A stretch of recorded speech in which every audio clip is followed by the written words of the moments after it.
Hey, it's New Thought Talk. I'm your host, the Reverend Steve Walling from the Spiritual Awareness Center located in Fresno, California, this heart of the Central Valley in the heart of California. Welcome to the show. It is a great day today.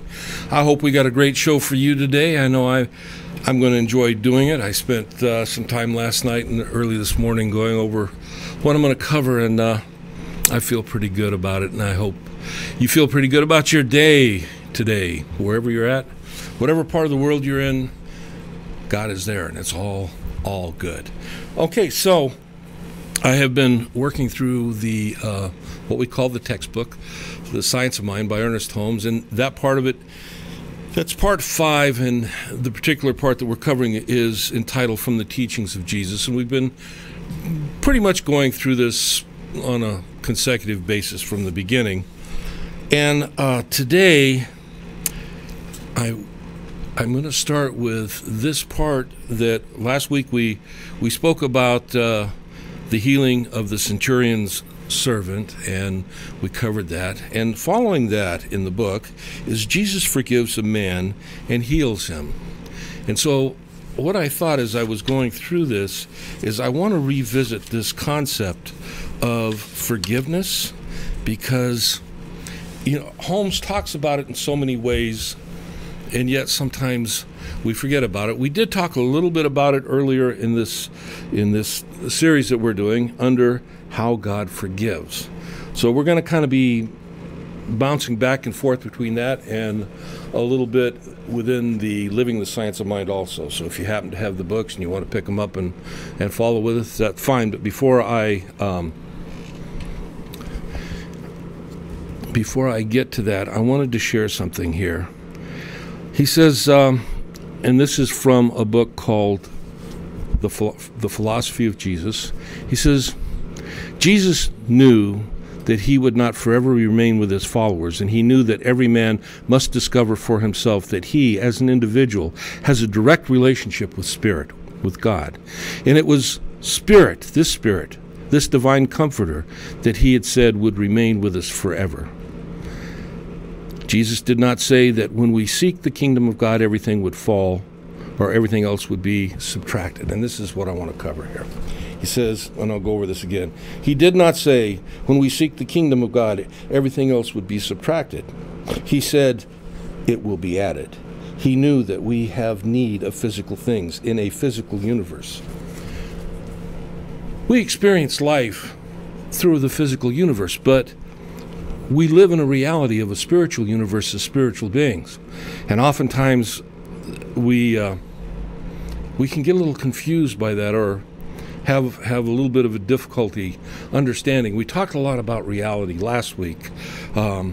Reality as we experience it is based on what our individual beliefs are. And so, as two different individuals may have two separate belief systems, they experience reality, and it's not just belief, but it really is their reality. They experience it in two different ways.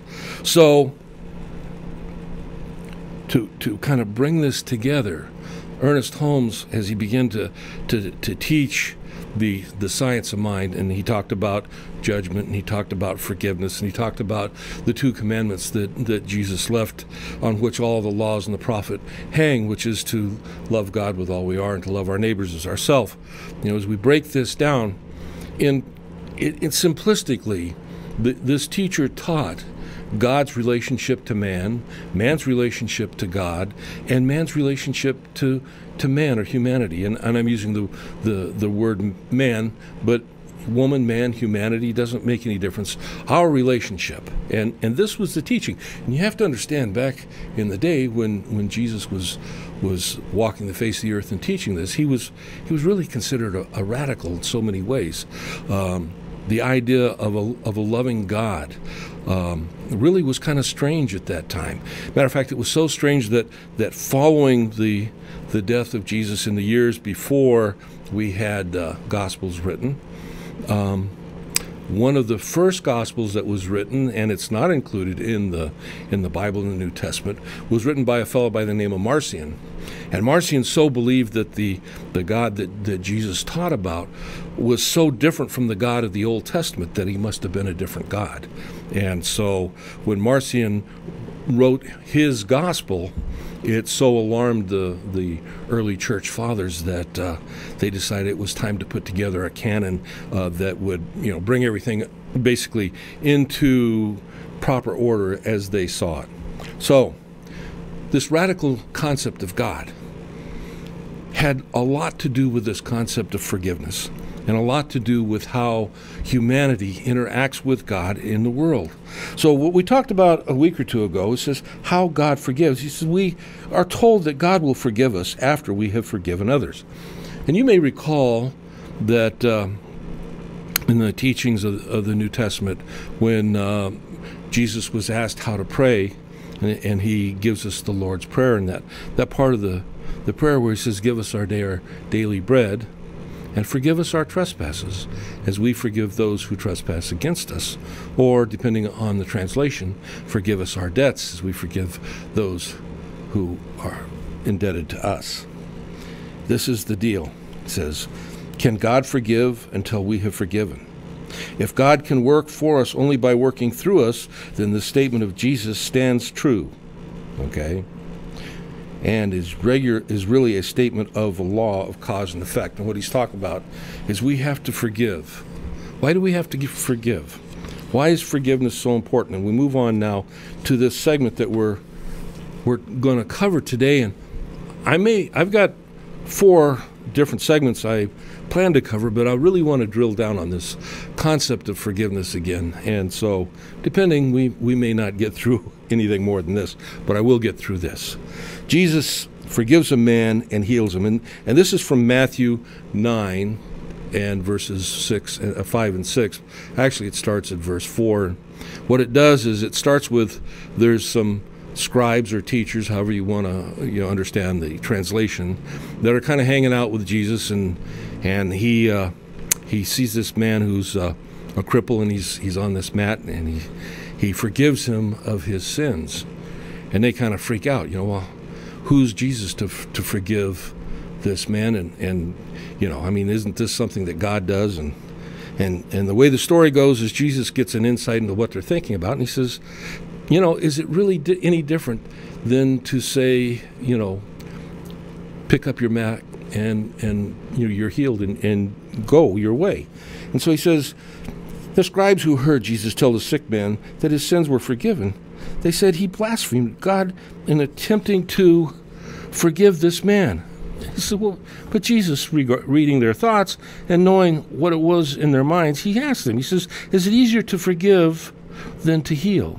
For whether it's easier to say, thy sins be forgiven, or to say, arise and walk. In order to prove his point, he turned to the man, saying, arise, take up thy bed, and go into thy house.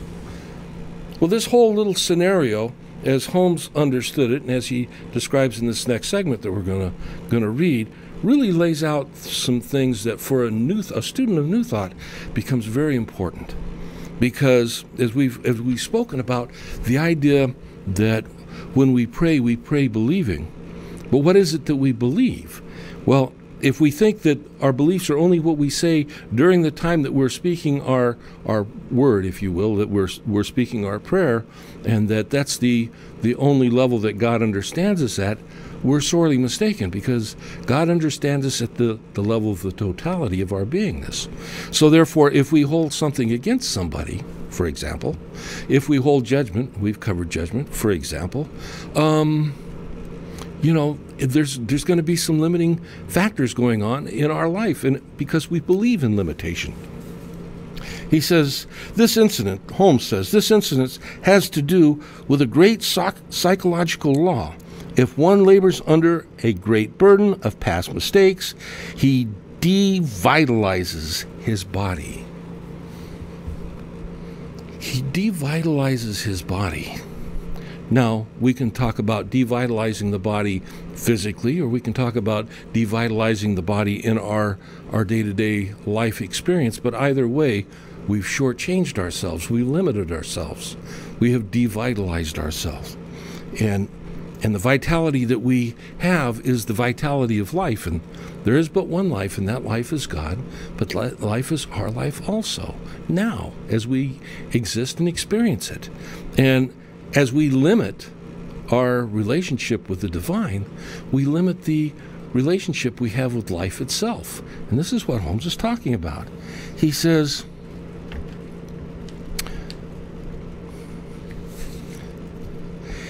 and if condemnation is great enough, it might render the body incapable of moving. And Jesus, seeing that the sick man was laboring under a load of condemnation, told him that his sins were forgiven. This removed the weight from the man's consciousness. And here's the thing.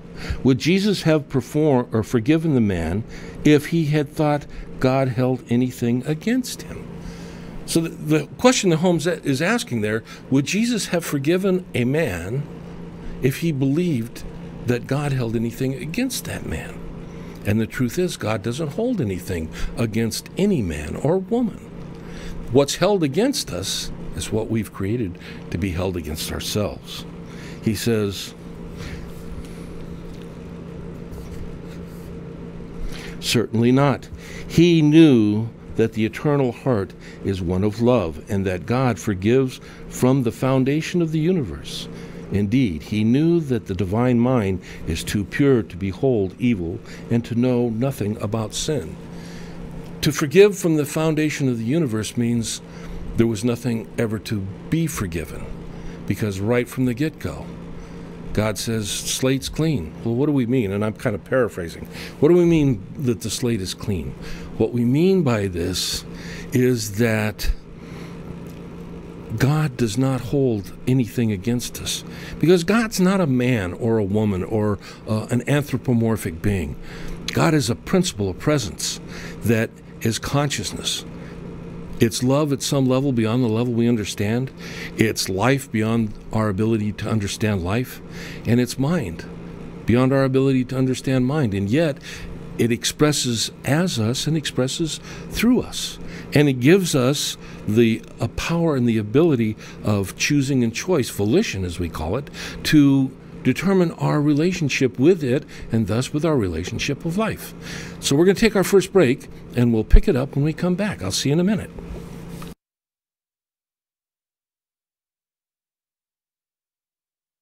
Chef Big Will presents the original Bonton Cafe. Stop by 7307 Highway 49 North in Mariposa for the best blackened or southern fried catfish. Go and eat good food and sweet drinks, including but not limited to Cajun and Creole, smoking barbecue, hush puppies, fried pickles, alligator tail, etouffee, prime rib, tri-tip, po' boy sandwiches, crawfish, oysters, fried okra, and so much more. Daily lunch and dinner specials. Sunday brunch from 10 to 2. Enjoy the taste of New Orleans at the original Bonton Cafe. And see their full menu at theoriginalbontoncafe.com.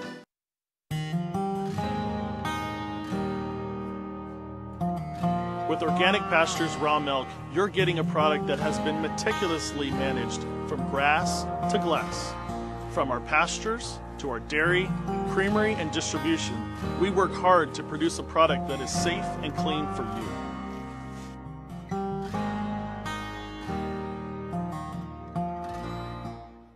Got lactose intolerance or dairy allergies? Discover delicious raw milk and discover dairy the way it's supposed to be. We provide tours and would love to see you. Come visit the cows, watch the milking, the cheese being made, and learn all about raw milk. We're just 20 miles south and west of Fresno, California. Call to schedule a tour at 559-846-9732. At Laulea Travels, we strive to make your vacation experience as relaxing as possible. From the time you start dreaming about it to the time you're sharing your vacation photos with your friends and coworkers. Our vow is to treat your vacation as if it were our own. If personal service, attention to detail, and years of travel experience are important to you, then let Laulea Travels plan your next dream vacation. Visit lauleatravels.com or call 559-360-933. CentralValleyTalk.com.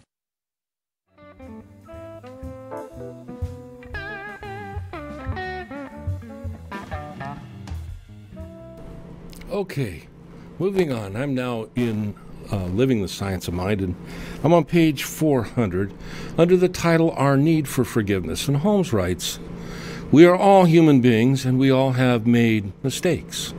We all carry an unconscious burden of guilt, and we all need a sense of being forgiven. One of the most revealing things in this new science of mind is our need to feel that we are right with God, with life, and with each other." Being right with God, with right, and with each other. You know, there's been a long history of humanity feeling like we've been, I'll just say, indebted to divine principle, however we understand that. That we have fallen short, if you will. That we just can never do enough to make up.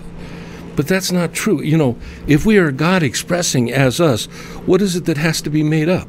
What is it that we have to do to bring ourselves aright, which that exists as us and is expressing life through us? And the answer is nothing.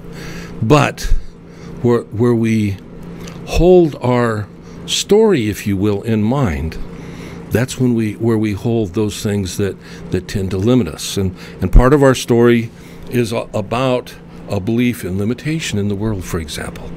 Now, we don't necessarily think of that as part of our story, but as we've lived life in a material reality, a material universe, if you will, and not had an understanding that, in truth, that it's a spiritual universe and a spiritual reality, and that, in truth, we're really spiritual beings expressing in a physical plane, then part of our story is that we're physical beings in a limited material universe. Because, let's face it, if it's material, if we're looking out at the world, there's only so much. You know, there's only so much land, there's only so much air, there's only so much, take your pick, there's only so much globe. That's why some people today are considering moving to other planets in order to live, because at some point we're going to outlive this sphere that we call Earth. Well, if we tie ourselves to a physical, material life expression, then life can be pretty limited, can it? But also, as we look out into the world and look out into life and look out with an understanding of limitation, then one of the primary things that we see in life with humanity is limitation within health. You know, we have starvation, we have disease, we have psychological issues and disorders. We've got rampant social disorders in the world, and the list can go on and on. And in physical truth, the material truth, that's reality. But if you can get a concept of shifting your mindset to an understanding of an infinite divine principle that we call God or Spirit, however you want, first cause, however you want to call it, as an infiniteness, as a creator and a creativeness that never stops creating. It's not like, you know, the world was created and then it stopped. Life is constantly moving and creating more and more life to experience more and more life on so many different levels.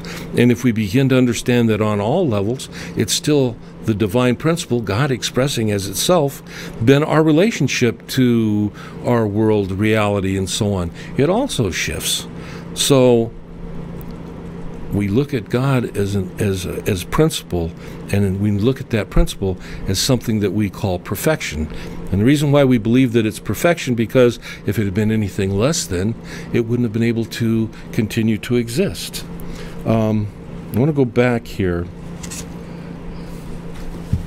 I want to read this again. This is out of Living the Science of Mind.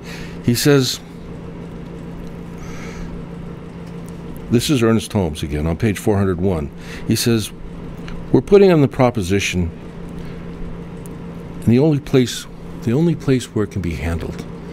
And when he talks about the only place that we can really handle this, it's not outside of ourselves, it's within ourselves.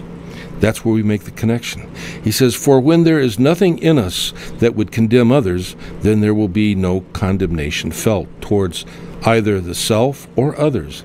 It's then and only then that we can unlock the stream of life to which so freely flows to all through all when we permit it. This stream of life is not just that which lives in our physical body, but it's that which lives in all of life. That as we create a more aligned life for ourselves, as we begin to realize that we were created to express life fully, and as we express life more fully in the recognition of the truth of who we are, that the light that is within us shines ever brighter, and as that light shines brighter into the world changes. And we've talked about this in so many ways, but why is it that we have to go back to this thing called forgiveness? I mean, can't we just say we know God and we move on, right? Isn't that what it's all about? And when we go back here now, I want to talk about this. He says, thy faith has made thee whole. And this, again, is from Matthew 9. And he says, behold, a woman which was diseased with an issue of blood of 12 years came to him, to Jesus, and touched the hem of his garment. For she said within herself, that I may but touch his garment, that I shall be made whole. And it said that Jesus was aware of her presence, and he turned to her and he said, thy faith has made thee whole. This is a lesson of impersonal healing, showing that the spiritually minded are surrounded by an atmosphere of reality. The spiritually minded, we're all really surrounded by an atmosphere of reality, but the spiritually minded are connected with it on a level of consciousness that the unconscious individual, and I'm not talking about someone that's not physically aware, they're just unconscious to the truth of who they are, okay, the very presence which heals them is there. And again, he says we find Jesus emphasizing the teaching that it is done unto us as we believe. If we believe in holding people at a level of separateness, then it's done unto us as we believe. And that separateness keeps us separated. It keeps us separated from our good. You know, one of the wonderful things about New Thought and religious science, science of mind and spirit, is the idea of living life and living life abundantly. You know, Holmes called it a philosophy of faith, a way of life, or a way of living. And the reason why it's a way of living is when you put these principles into practice, into your life, to live life at a greater, higher, more productive, more abundant level, more prominent within yourself of the experience of happiness and love and peace and harmony. These are the gifts that God has given to each and every person, each and every individual being on the face of the planet. But it's only when we realize it, it's only when we begin to put it into practice consciously that we begin to really experience the benefits, if you will, the gifts. You know, one of the things that Holmes talks about is the gift is constantly given and it's poured over us continuously, but we can only take at the level that we can accept. We can only accept at the level that we have an understanding of our place within the reality, with a capital R, the reality, the God of all that is in this universe. And then when we understand that we are God expressing as us, what is it that we should be limited in? Should we be limited to life, abundance, love, peace, harmony, goodness? These are all the things that people have claimed for centuries that they've wanted to see in the world, and yet they've been near and dear to each and every individual. But the level of our conscious evolvement has limited us as the human race to being stuck with the stuff that we have been stuck with. You know, again, the idea that New Thought has highlighted in the world, and I won't say brought to the world, because these various principles have been known throughout history and taught in many spiritual and religious teachings. But to bring them all together, if you will, under one umbrella of a New Thought or religious science understanding is to really kind of to fill things in a way that in today's world we can put them into practice. Put them into practice. Practicing the presence of God, practicing the abundance of good, and practicing the growth of the light that exists within each and every one of us. We let our light shine. Our light shines into the world becomes a better, brighter place. And sometimes it doesn't seem that way when we've been stuck in our stuff. Sometimes it doesn't seem that way when we grew up, we were born into a limiting life experience, and we grew up with a lot of negativity, and we grew up with a lot of judgments against us or our place in society or anything else. And so, because that's a part of our life experience, that's also what we live in consciousness. And this is why this idea of, releasing judgment, creating acceptance, and working forgiveness becomes so very important as we grow spiritually. And I've heard from people say, Steve, Reverend Steve, you make a good talk about this judgment stuff and forgiveness stuff, but you've not lived my life story. Okay, well, that's true, I haven't. But you've not lived mine either. And we all have our story, don't we? And some people want to sit down and compare stories. Well, I have this or whatever. It's not important. What is important is realizing that we start right where we're at, regardless of what our story is. What's real important is to realize that we were all created equal. Maybe not born equally, but we were all created equally. And by that I mean that the divine principle, God has gifted each and every one of us with a mind that we can use in such a way as to make that connection at the only place that anybody can make it, and that's within ourselves. Be quiet and know that I am God. Quiet, go within yourself. Go into the secret place of the Most High. Let go of that which has held you and bound you in this life into limitation, discomfort, distress, disease, whatever you want to call it. Let go and free yourself. When you begin to learn what we call truth, and what we call truth is an understanding of the divine principle. And I'd like to tell you I've got a complete handle on it. I'd like to tell you that New Thought is absolutely the end-all, be-all in this idea of truth. But what I can tell you is the truth that we do know, and what we do know about the truth that we know, has allowed humanity, the individuals that have put it into practice in their lives, to create a life more abundant, more prosperous, more loving for themselves, and changing the world. I believe that as a greater number of people do this in the world, as the world begins to change, we'll learn more and more about what truth really is and how it unfolds in our lives. It's kind of like learning physics or any of the other things that, that intellectualism has brought into the world. We haven't hit anything, any part of anything that we can say, okay, that's it, we're done. Every time we learn something new, we realize there's more new to learn. So we're going to take our second break. Man, I'm just going through this, but I'll see you when we come back. We're talking about forgiveness, and we're going to probably finish out the rest of today's show on this concept, and I'll see you.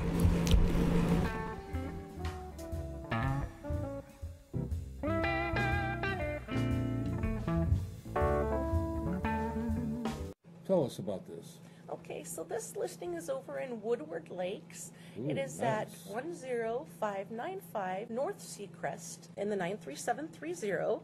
It is a quick walk to the clubhouse where you have a junior Olympic sized pool, clubhouse facilities, gym, and those views you just saw of the lake. Right. This home has been completely remodeled downstairs. You see the nice kitchen. Yeah, very nice. custom kitchen, lifetime warranty on the cabinets, granite, beautiful, gorgeous granite in the kitchen counters, newer bathrooms. It's actually vinyl plank flooring that can withstand a lot more, puppy scratches.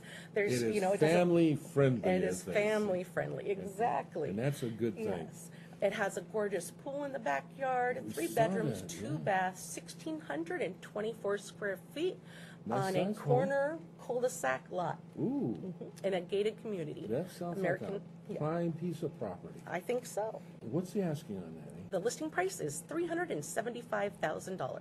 Cool. That's a great price for it. Once again, the address on that place. That is 10595 North Seacrest Avenue in Fresno, 93730.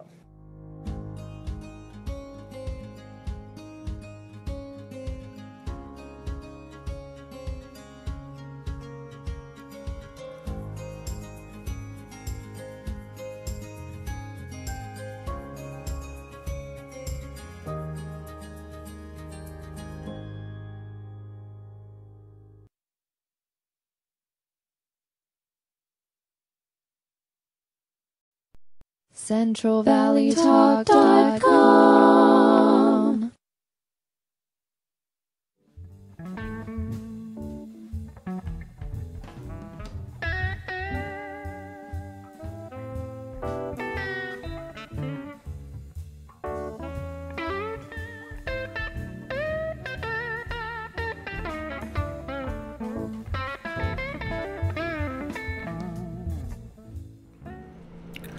Welcome back to New Thought Talk. I am your host, the Reverend Steve Walling, from the Spiritual Awareness Center located in Fresno, California.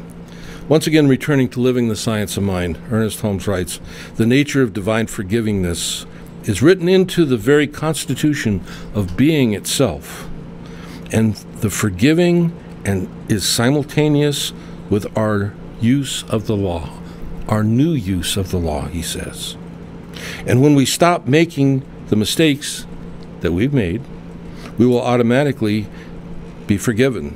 But of course, we will be punished by a mistake while continuing in it. In other words, what we call sin on any level, and I'm not making a moral distinction here, anything that is a mistake, and that basically is anything that separates us out from divine principle. Whether it's how we treat individuals, what we think about ourselves, how we interact with life.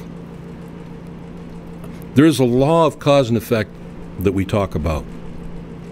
And as we make mistakes, there are punishments for the mistakes that we make. And until we open ourselves up to not making those mistakes, changing our, as Holmes says, changing our position within the law. In other words, changing our mindset, opening ourselves up to a realization of truth. We're subject to the effects of the causes that we've put into play. Some of those can be very binding. You know, the law that holds us in bondage is the same law that will free us. So as we begin to open ourselves up to an understanding of divine principle, to an understanding of God being present not only around us but in us and expressing through us, and accepting that and accepting the gifts of the divine principle that were given to us before we ever came into this world as a potential for the good for us to experience so that we can express life and express life maximally. Because as we express life maximally, we are expressing God maximally in our life. Until we get to that point, we're subject to whatever mistakes that we may have made. You know, this is something that we can each do individually. You don't need to go to a school or be in a church or anything like that. It doesn't hurt. Matter of fact, it may help to be with like-minded people where you can discuss this. There are classes that a lot of New Thought centers teach in order to help you understand better the concepts of New Thought, your relationship with the principle in your life. But you can start right now, today, right where you're at, looking out at the world. And if you want to know where you start with the concept of loving God, loving principle, loving truth with a capital T, loving reality with a capital R, loving life with a capital L, loving love with a capital L. And what I mean by all this with a capital L, what we're talking about is a divine creative force that is infinite in all ways. It's infinite in its power. It's infinite in all the knowledge, if you will, the knowingness, and it's infinite in as in being everywhere present, that there's no place where God is not. So if you happen to be someone that's experiencing something less than comfort in your life, if you're experiencing loneliness, if you're experiencing a feeling of separateness, you can stop. You don't have to be that way. You don't have to experience it. And if you are, you can take time. You know, after the show's over today, take a moment, pause, and reflect on the idea that God is expressing as you right now. And even in that simple process, there is a process of forgiveness that's taking place. We don't necessarily have to make a list and run down the list and say, I'm forgiving this or that and the other. What we do have to realize is our story doesn't have to be the bondage, the chains that hold us to where we're at. And our story, again, it's all that stuff that we've used to self-define, if you will. You know, the idea of being an individual presence as a separateness, self-identification, if you will. It's great for the ego, isn't it? It's great to say, you know, I'm so-and-so, I'm this, I'm that. How about we just stop with I am? I am part of the I am. There is a unity. There's a family of life that exists, of a oneness that's God expressing. And there is no separateness. That doesn't mean that we can't use the physical things that God has given us in this life to express life more fully. Absolutely we can. But we can never forget, we should never forget, that we're all part of the oneness. And when we look at life at that level, all of a sudden the concept of accepting the divine goodness in our life is not accompanied by guilt. Looking at life, no matter what it is that we're seeing, we drop judgment. We drop the consciousness that says they're separate from me, or that person is, or that group is. And we realize that we're all part of the same oneness, the same wholeness. Now, early on, it's going to be a little uncomfortable as people, and I'm speaking humanity wide now, I'm not just speaking about individuals, but imagine, if you will, that we could take this idea, this concept, and spread it out through massive amounts of people. And it makes no difference what part of the world you're in or what part of that part of the world that you're in.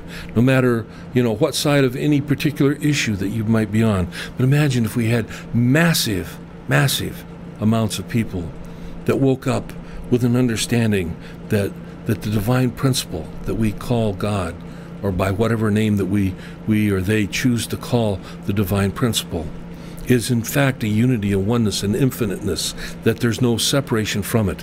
And as they look across at their neighbor, okay, as you look across at your neighbor, whether it be across the room, whether it be through the TV set, whether it be through the computer, whether it be whatever, you look across at your neighbor, and instead of seeing something that is separate from you, you see a beingness that is part of the greater family of humanity, a oneness. Things that we choose to keep us separate will tend to fall away as we begin to look at life from that way. This is massive forgiveness, if you will, on a level that people don't. I don't know that people don't know, but I think most people are too afraid to move forward to, because the material world has told us that there's only limitation. And when we look at limitation, then we look at disease, we look at poverty, we look at struggle with suffering. Life is meant to be a struggle. We need to stretch. We need to stress ourselves to live life maximally. So struggle is a part of life, but struggle leads to growth, and growth leads to enlightenment. But when we look at struggle and we say it's suffering, suffering is a choice that we make, whether we realize it or not. We can struggle through all sorts of obstacles. We can struggle through sadness in our life. But we can struggle through suffering, or we can struggle through confidence, through knowing that we have a bigger God than whatever is, knowing that there is a life principle that is not limited by somebody's birth date and their death date, but that is an infiniteness that goes on and on and on, and that we are all part of that infiniteness. That in truth, the idea of the family of humanity is really nothing more than individualization within an infinite unity of all, that we can't truly be separate. Imagine, if you will, what it would be like to look out in the world and not see separateness, and know that as the world is looking back at you, they don't see you as separate. Imagine what that would be like for a life expression and a life experience. Faith has made thee whole. Okay? I'm going to go back to this in just a second here. Somehow okay. We're going to come, I almost jumped ahead. But faith has made thee whole. I get kind of involved in this, and I enjoy sharing this with everybody on these shows, because there's so much power in understanding the truth of who you are. But anyway, getting back to forgiveness, he says, some of the scribes, they heard Jesus tell the sick man that he was forgiven his sins. Wow, what a concept. He said this incident has to do with a great physical law, and I talked about this. He says, if one labors under the great burden of past mistakes, what is your story? How is it limiting you? And why don't you let it go? It devitalizes the body, and if the condemnation is great enough, it might render the body incapable of moving or experiencing. Sitting on the couch in a state of depression, it's no different than physical paralysis, he says. Jesus, seeing that the sick man was laboring under a load of condemnation, told him that his sins were forgiven. He told him to take up his mat and go home. He said this removed the weight from the man's consciousness, making it possible for him to receive a healing word. Are you in a position to receive a healing word today? And that healing word exists within you. It doesn't come from me or anybody else. It exists within you. God is at the center of your being. Life is at the center of your being. Our job is to stop and pause and recognize that truth and to nurture that life, to see it grow. He says, would Jesus have forgiven the man if he'd have thought that God held anything against him? Of course not, because God doesn't hold anything against any of us. That is a falsehood that humanity has believed for thousands of years, that somehow God, this infinite presence, this immense, if you will, consciousness of love would hold anything against its creations. Think about it. God can't hold anything against us. But God knows us only at the level we know ourselves. If we know ourselves as separate from, if we know ourselves as less than, if we know ourselves, and you see all these things that I'm listing here, these are all judgments that we make. This is why it's so important to understand that we give up judgment.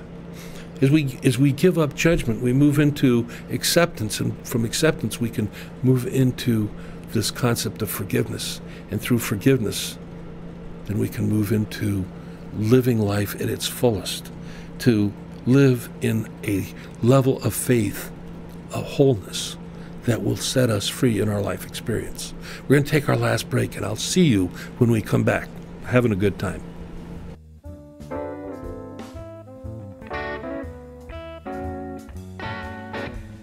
I'm Greg Steen, your host for the Truth for Seniors show. Glad you're joining us today and coming to you from Central Valley Talk in the heart of Fresno. So every Wednesday at 2 you can find us, and we'll be here giving you the most up-to-date and accurate information possible, bringing you experts, as we promised, from lots of different fields related to seniors, senior needs, the caregiver needs, and everything that goes with that. So if you're looking for the right information and timely information, this is the place to be.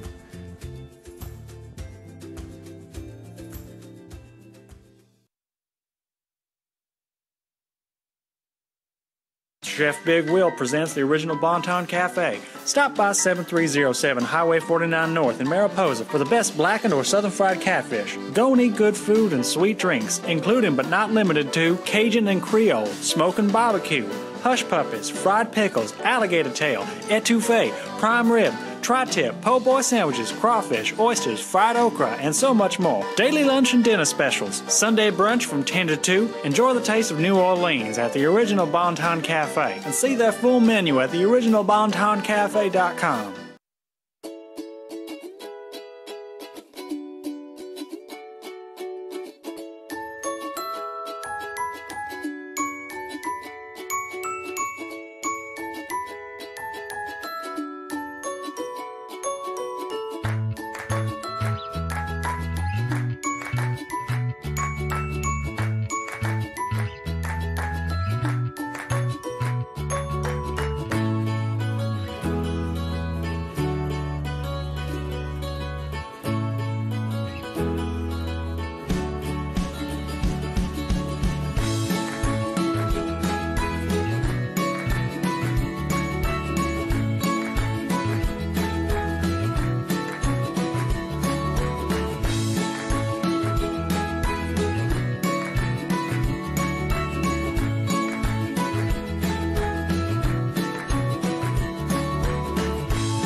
Harness the power of the sun and cut your electric bill down to size with Soltech Solar. Call today and request a free quote at 559-325-6907 or visit soltechsolar.com. Certifying foster homes for placement of children suffering from abuse, neglect, and abandonment. To help, contact Lisa Caceres with Angels of Grace at 559-268-0000. CentralValleyTalk.com.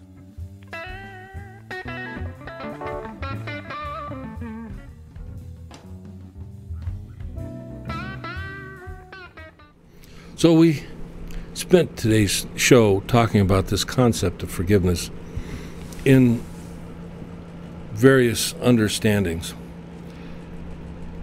Imagine, if you will, if you're not familiar with New Thought, imagine understanding that the mere fact of limitation itself is a form of what we might call sin.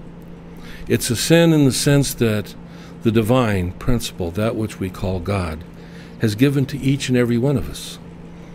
Now, we can go through life experiencing limitation, and in that sense we are sinning against ourselves and against God. We are God's creation as us.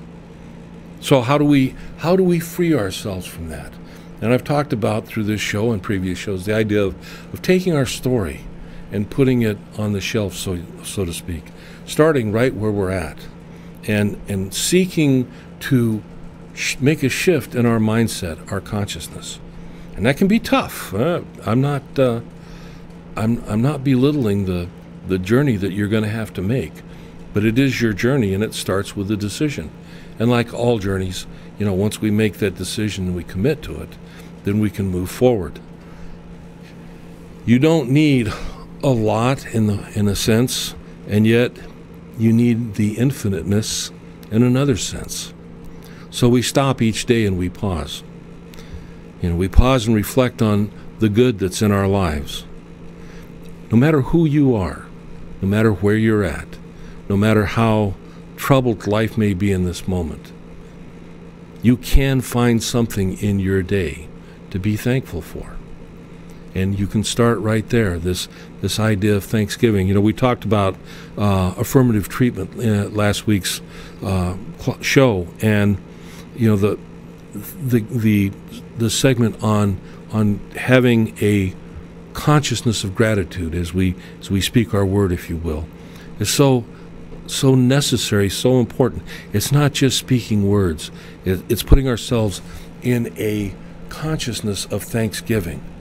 And it's amazing to realize that as we live life through a consciousness of thankfulness, that life gives us more to be thankful for. It takes faith, absolutely. Faith is what? The evidence of things hoped for, the substance of things not seen, they say, but it's more than that. But through faith we build belief. And if you can step out and give up whatever it is that has held you in bondage in your life, because imagine, if you will, that which created you wants nothing more than for you to live life, to live it maximally, abundantly, in goodness, in wholeness, in happiness, with no limitation. And as you do so, as you share that into the world, you create more of that in the world. You become a star, if you will, in part of the world story. And there's a lot of stars in the world story that, we don't necessarily realize. You look up into the night sky and you see all these stars up there. And, it's not that any one of them brings the light to the night sky, but they all are a contributory factor. Now, if you live in a city, you're not going to see that. I happen to live in the mountains quite a ways from the city, and when I look up in the night sky, I see this amazing blanket of stars, and I think about all the people that exist on the face of the earth. We're all stars in a sense that we're all the light of God individually shining within each of us. What are we going to do about it? If we know that we have this power, if we know that the presence of God exists within us, what are we going to do with it? Are we going to just sit? And truth be told, there's some people that choose to. There are people that have come to New Thought, that have learned about the teachings, that learn the principles, learn the understanding, and they really don't do much in their life. And part of that is because they didn't do the one thing that Ernest Holmes says is most important of all. And I read a couple weeks ago at the end of the final conclusion, the general summary in the Science of Mind. And if you have a copy of the book, you go to page 423 and you'll read it there. And Ernest Holmes says, I would rather see a student of this philosophy put it into practice than to learn all the words of wisdom. I'd rather see a student put it into practice. You know, we can teach. We can share information. We can go to classes. We can read the books. But if you're not putting it into practice, you haven't really gained the value of what it is that you've read about. You haven't really brought your gift to bear in the world. You can do this. And, you know, sometimes people approach me and say, yeah, but I like this idea and stuff, but I have a different spiritual faith or belief. And, you know, I tell them, that's fine. Do not give up your faith. Do not give up your belief. And as you find things that maybe you would believe that there's a difference or there's a discord in, just set it aside. And imagine, if you will, that God is infinite. And all spiritual teachings teach that God is infinite. Start there. God is infinite. And then seek to see if there's not something within you that doesn't resonate with that. And if you quiet the mind, you know, you let that chatter kind of go away.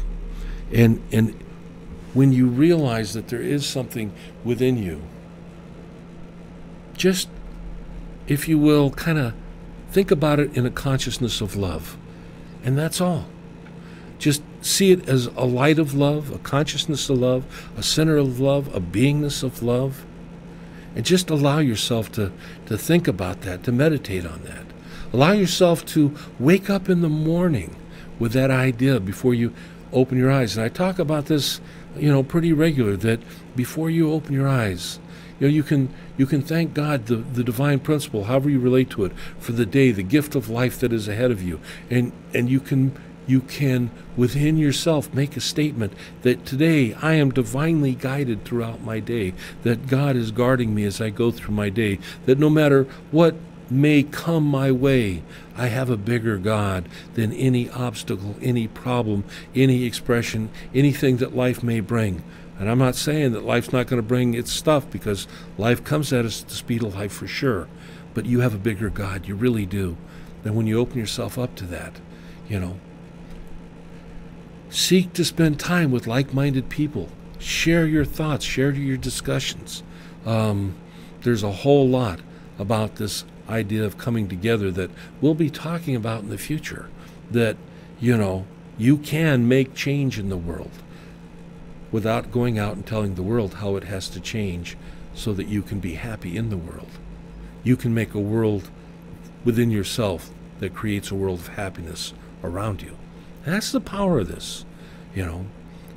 There are aspects to this that God did mean for us to live life abundantly. That doesn't mean life abundantly just spiritually. It means live life abundantly in all things, in prosperity, in love, in relationship, in life itself. All of that is all part of the divine gift, and all of that is available to each and every one of us. And if you don't believe it's so, you look out in the world is full of stories of people that started in places, no matter how bad you think your place is or was, there are people that have started there, or even in worse places, that have managed to break out into a world and lived a world in incredible ways. For one reason only, because they believed they could do it. Jesus said so many years ago, it's done unto us as we believe. What do you believe?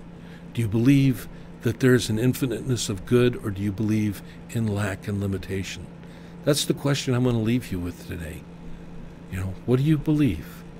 But as you go through the week, remember that the light of God surrounds you, the love of God enfolds you, the power of God protects you, the presence of God watches over you. Wherever you are, God is there, all is well. My email has been on the bottom of the thing through part of the program. If you have a question, you can email me. You can always check in at the Spiritual Awareness Center in Fresno. I look forward to seeing you next week, or talking to you in person, or answering your emails. Blessings, my friend, and I'll see you later.